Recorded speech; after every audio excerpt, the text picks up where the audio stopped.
Cool. Yeah? Yeah. Awesome. I was just thinking about my voice and how different it is compared to how it used to be when I made my first YouTube videos. Progression of listening to yourself over and over again through editing. I was really like scared at first about physically talking. Like the first lot of my videos are all silent, just like demonstrations. And I realized that there was no way that I could give all the information that was necessary, like without speaking. Definitely. I mean, I also had that same issue. Growing up, I was like mute. I mean, at the beginning, the first like 5 or 6 years of my life, I was speaking for my twin brother, speaking for him. I'd look at him, know what he wants, and speak for him. My mum noticed this and thought it was a problem because my brother just didn't speak, period. And then it switched. The more harder my life got, the more people started doubting me and saying I couldn't do anything. The first job I wanted was to be a pilot in an aircraft, right? And my teacher automatically said I couldn't do it. I'm really, really young. Now that I think about it, I could have done it. I was at the perfect state. I was like, the first year of school ever is when anyone can do anything, and yet the teacher said I couldn't do it, period. So when my life started getting that much creativity, that much influence taken away from me, you know, my imagination started getting pulled from me, started getting bullied and beaten and stuff like that. I went mute. I didn't say anything. And then I started piling up the anxieties, and that just contributed towards me not saying anything at all. And then it took me ages. It's only till I started doing YouTube videos a little over a year ago that I really started going through the conditioning of my anxiety, public speaking, performance anxiety, all of that which I learned growing up, and I had to tear it to pieces and start from scratch. Yeah, you're totally right. Like, especially when we're young children, the things that adults and parents and teachers and stuff say to us, like, really get stuck in our minds and like programs our beliefs. So like yours, there was an example where I went for a recorder lesson. No, not a recorder, a clarinet lesson, yeah. And the teacher said to me that I had no musical ability, like because of that, because I was so terrible.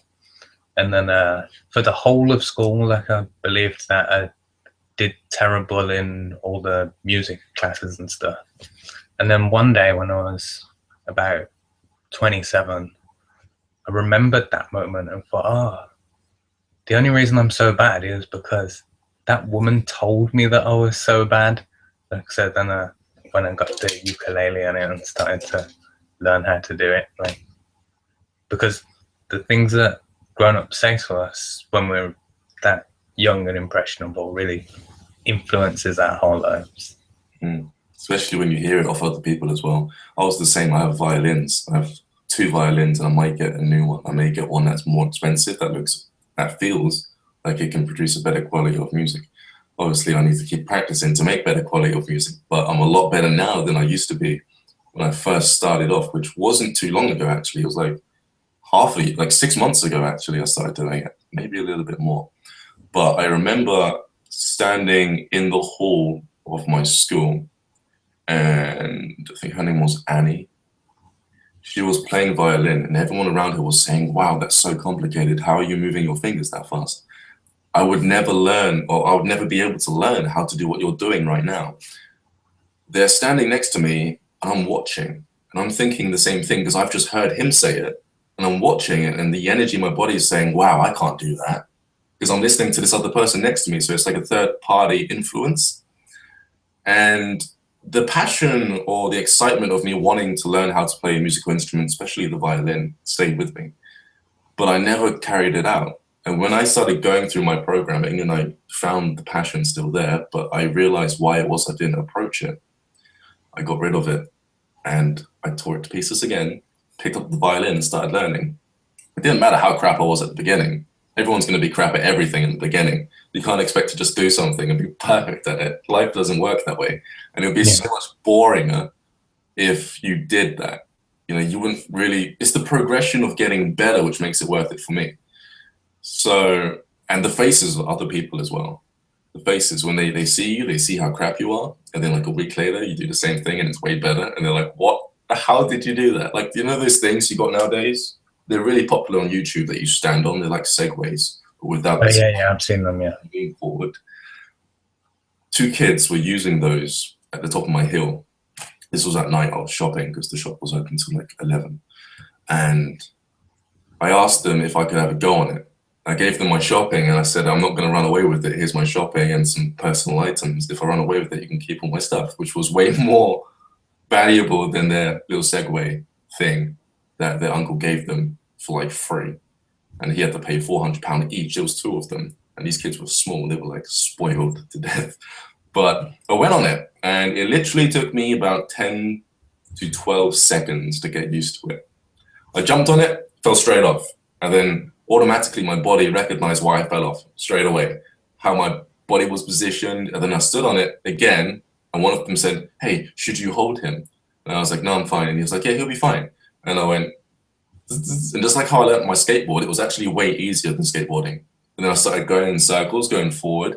And they say, "Are you sure it's your first time?" This is the first time I've seen anyone take to it like this so quickly. Yeah.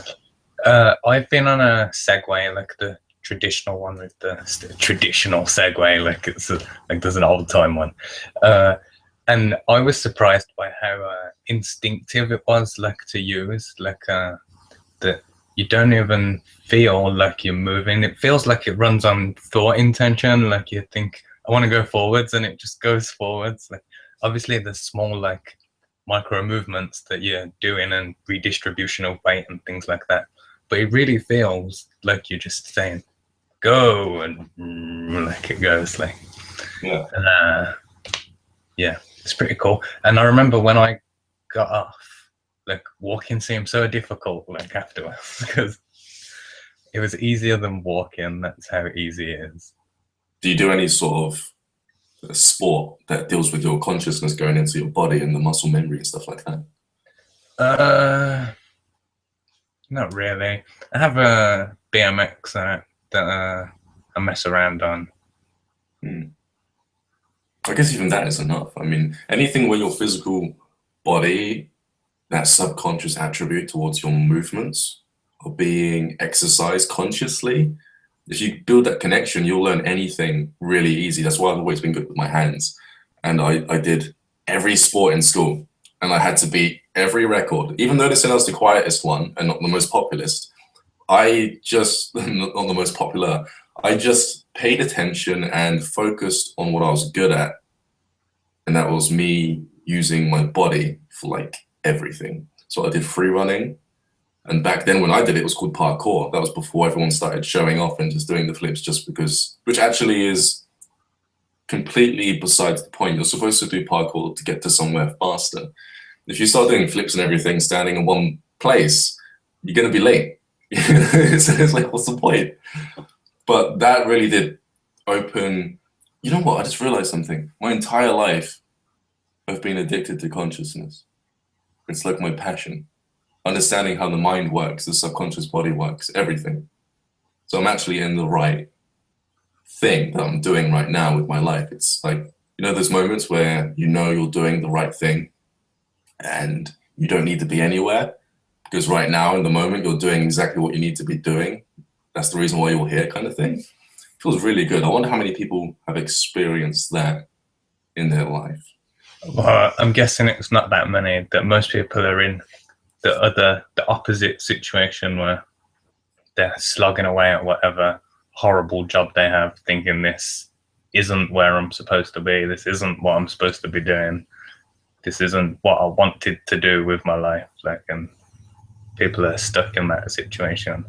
And to get from that situation of being like isolated and away and stuck doing something that you hate to like this and doing something that you actually want to do can be a really scary like proposition for people because you know one of the good things about doing something that you hate is that you get the security of knowing that you're going to have your bills paid and all of those things. But people need to be brave and take the leap forward to do the thing that they want to do. and they're held back by that programming that we talked about, because people say to them, "Oh, you won't be able to do that," or "That's a crap idea, that will fail." Like, people just need to fuck off those ideas and just go for it. Definitely. I mean, they're literally projecting their own insecurities onto other people. And when you do that, people don't realize consciousness will take the structure of anything that a vibrational frequency is shooting towards. You know, if somebody, even if it's a physical abuse or it's you seeing something physically happening, if you see someone get traumatized, that's vibration, that's light, that's frequency, that's an image in front of you, you know, that's being created by light bending. And that can have an impact on how you're growing up. Hearing things, verbal abuse can change the way you look at yourself and your future. That's also frequency, it's vibration being carried through air. There are so many ways, and at the same time, it's all the same thing. It's just different parts of the same thing. You know, I noticed you mentioned it, and I actually came to the realization of the five senses all being one by myself. And then I looked into it, and I was like, wow, I'm not the only person who has this information. Then I started to realize that maybe I didn't come up with it, but I channeled it instead. You know, like the hive mind type of mentality. And a lot of people, they're thinking they need to realize something. It's not just ruining their lives, it's ruining everyone around them. It goes for habits if they're trying to eat healthy, but they're just not, especially if you're in a relationship and only one person's eating healthy and the other person is watching them eat healthy, and it's making them feel more bad about themselves because they're seeing in front of them someone who's reaching the potential of being able to make the decisions, the responsible decisions to eat healthy. And then all their stuff comes up because they want to do the same thing. But all their stuff comes up. They're saying, why can't I do that? Oh, but I love it so much. And they're really confused. They really believe that second voice inside their head that's telling them that it's, you know, it tastes better, so I'm going to tell you to keep eating. It's like, yeah, it does taste better. And you start eating more Chinese food and it's like stuff in your face. But then if you were to listen to your inner voice, which again exists in the body, the subconscious is in the body. So when you get into movement and everything, that's how you're really going to start expanding your consciousness. But you've got like two brains, and the one in your stomach is like turned off because everyone's numb to it because they eat so much crap. It's like that notion where you put a frog inside a pan of hot water and you slowly heat it up, and then it doesn't notice, and then it will die because it's being conditioned and it's going numb. Whereas if you were to put a frog straight into a boiling hot water, jump straight out, you know, obviously if it was heated up, it would die. But what I'm saying is the physical body, it does the same thing, and people are ignoring it. And it's like they literally think if it was that simple, they would know, you know? And it's like, well, maybe you should stop poisoning your body for a certain duration of time and then put in the poison and see what happens. You know? Like, I'm a good example of it. Like, I didn't realize until my mid-20s that constantly my body was sending me information. Like, so I recognized pain and hunger, and that was pretty much it. Like, I didn't realize that there was so many other signals that was being sent, and different types of pain, like, and, you know, different aches and all this kind of stuff that I was just completely oblivious to. So, like, a good example is, like, I had a cough once, and my wife said, like, is it a chesty cough or a tickly cough? That kind of, I was like, I didn't even know that there was like other kinds of coughs. Like, they're just coughs. Like, so in that example, you're receiving information telling you which area is bad. Like, is it a chest like problem or a like throat problem? But I was just oblivious to that before, and my body was trying to tell me, like, to say this is the area like to focus on to fix. Do you think it's because of school? Because if you think about school, we're taught to use our brain all the time. We're always up here, so it's stopping us from going down. I'm definitely a more brain-focused person. Like, I'm constantly living here, rather than in the physical world. Like I always have at least one foot in here, like constantly analyzing and chattering away to myself, like It's very interesting. about everything.